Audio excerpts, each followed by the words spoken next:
Hapon na nga at wala pa rin customer at buti na lang meron akong regular customer na almost 5 years na customer ko talaga siya. At itong customer na to ay super bait at hindi kuripot at si customer may dala siyang gold. At ito pala ay pang happy birthday at birthday daw ng kanyang asawa. At syempre pag itong customer na ito ay walang problema, basta sabihin mo lang ang budget. Walang problema, nagbabayad talaga itong customer ito. At syempre ito kasi ay Yamani. Nagulat nga ako ng customer na ito. Kasi nung super cheka kami dati, tinanong ko siya nga, anong work mo? Ay just ko ano naman pala siya dito. Basta family siya ng mayaman dito sa Pujera.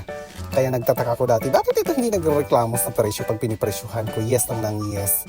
Ending pala Yamani naman pala talaga si customer. At ayan na nga, ako lang pumili sa kanyang stand na happy birthday. Acrylic lang ang pinili ko sa kanya. Kasi si customer kasi may trust na talaga to sa akin. At ako lang talaga ang namimili at nagde-decide sa mga orders nga. At pati color combination ako na rin. Basta nagbabayad lang siya, bigay niya yung regalo at naghihintay lang siya sa kanyang sasakyan.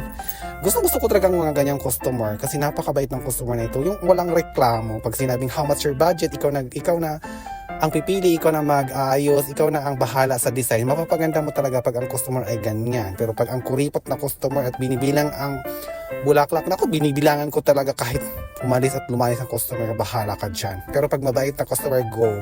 Approve ako dyan. Yes, ako dyan. Charing. At ayan na nga, ako lang pumila. Ito ay pinili ko ay itong special flowers na gerbera na pink. Siyempre nag-touch lang tayo ng light na special flowers kasi hindi naman ito ma-artist sa bula kahit lagyan mo siya ng chrysanthemum, perfectness kaya basta maganda lang pagkagawa. And siyempre kasi regular customer kaya lagyan natin ng gerbera. At ayan na nga, nilagay ko sa gitna itong damas gold na para sa kanyang asawa at may happy birthday.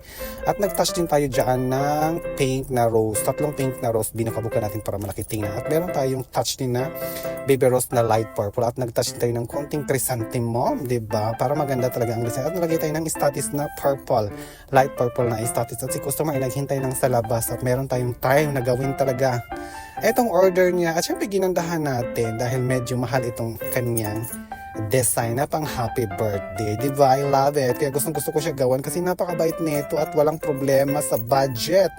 Kahit maliit lang stand, nagkakalaga pala yan ng 200 dirham. Maliit lang stand at konting bulaklak, wala siyang reklamo sa budget. At ayan na, natapos ng ating stand na happy birthday for our bonggang mabait na regular customer. At ayan na, ihati na ni Dindo sa sasakyan ang stand na ito kasi naghihintay na siya.